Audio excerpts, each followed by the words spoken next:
ಅದೇ ನಾನಿವತ್ತು ಹೇಳ್ತಾ ಇರೋದೇನೆಂತಂದರೆ ಪೊಲೀಸರ ಗಮನಕ್ಕೆ ಬಂದಾಗ ಕೂಡಲೇ ಅವರು ಯಾರು ತಪ್ಪಿತಸ್ಥರಿದ್ದಾರೆ, ಒಂದು ಉದಾಹರಣೆಗೆ ಇವ್ರ ಜೊತೆ ದ್ವೇಷ ಇದ್ದಂಥವರು ಒಬ್ಬ ರವಿ ಅಂತೇಳಿ ಮತ್ತು ಅವರ ಕೆಲವೊಂದು ಹಿಂಬಾಲಕರು ಅಂತೇಳಿ ಹೇಳ್ತಾಯಿದ್ರು.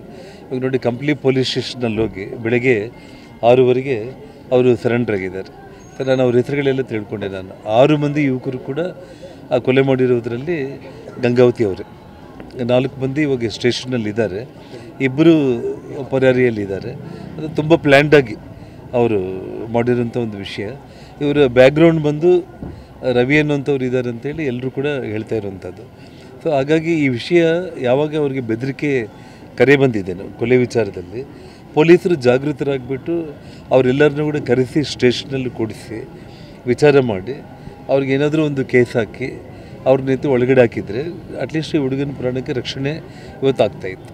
ದೂರು ನೀಡಿದ್ರು, ಆದರೂ FIR ಆಯಿತು, ಅದ್ರ ಮುಂದೆ ಏನು ಸೊ ಅದನ್ನು ನಾನು ಒಂದು ವಿಷಯ ಹೇಳಿದ್ರೆ, ನಾನು ಈ ಸಂದರ್ಭದಲ್ಲಿ ಭಾಳ ವಿಚಾರಗಳಿದೆ ಮಾತಾಡಲಿಕ್ಕೆ. ಅದನ್ನು ನಾನು ನಾಳೆ ಕೊಪ್ಪಳಕ್ಕೆ ಸುಮಾರು ಅಂದರೆ ಭಾಳ ಇವಾಗ ಈ ಸಂದರ್ಭದಲ್ಲಿ ವಿಷಯಾಂತರ ಮಾಡೋದು ಬೇಡ. ಪೊಲೀಸ್ ಇಲಾಖೆ ಬಗ್ಗೆನೇ ಭಾಳ ಸ್ಪಷ್ಟವಾಗಿ ನಾನು ಕೊಪ್ಪಳದಲ್ಲಿ ಇನ್ನೊಂದು 4-5 ದಿವಸದಲ್ಲಿ ಬಂದು ಬೇರೆ ಬೇರೆ ವಿಚಾರಗಳು ಇದೆಯಲ್ಲ, ಬೇರೆ ಬೇರೆ ಅಲ್ಲಿ ಸ್ಥಳೀಯ ಶಾಸಕರುಗಳ ದಬ್ಬಾಳಿಕೆಗಳು, ಕಾಂಟ್ರಾಕ್ಟರ್ಗಳ ಮೇಲೆ ಅಥವಾ ಇಂಥ ನಮ್ಮ ಕಾರ್ಯಕರ್ತರು ಈ ರೀತಿ ಕೊಲೆಯಾಗೋದಕ್ಕೆ ಎಷ್ಟು ಒಂದು ನಿರ್ಲಕ್ಷ್ಯ. ಅಂದರೆ ಒಂದು ವಿಷಯ ಏನಂತಂದರೆ, ಯಾವಾಗಲೂ ಕಾಂಗ್ರೆಸ್ ಸರ್ಕಾರ ಬಂದರೆ ಈ ಒಂದು ಪರಿಸ್ಥಿತಿ ನಾವು ಯಾವತ್ತೂ ಕಣ್ಣಾರೆ ನೋಡ್ತಾನೆ ಇರ್ತೀವಿ ನಾವು.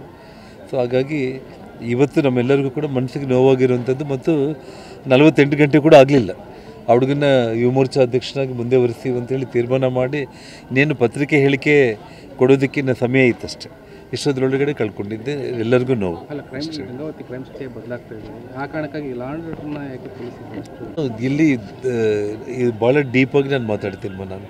ಬಟ್ ಈ ಸಂದರ್ಭದಲ್ಲಿ ಇದು ಯಾಕೆಂದರೆ ಇದು ಪೊಲಿಟಿಕಲ್ ಒಂದು ಹತ್ಯೆ ಆಗದೇ ಇರೋ ಕಾರಣ, ಇದು ವೈಯಕ್ತಿಕ ವಿಚಾರಗಳೆಲ್ಲ ಆಗಿರೋ ಕಾರಣ, ಇದು ಯಾತಕ್ಕೆ ಆಗ್ತಾಯಿದೆ, ಏನು ಕಾರಣಗಳು ಅನ್ನೋದನ್ನು ನಾನು ನಿಮಗೆ ಬಿಡಿಸಿ ಒಂದು 2 ಡೇಸ್ ಬಿಟ್ಟು ಬೇಕಾದರೆ ನಾನು ಹೇಳ್ತೀನಿ.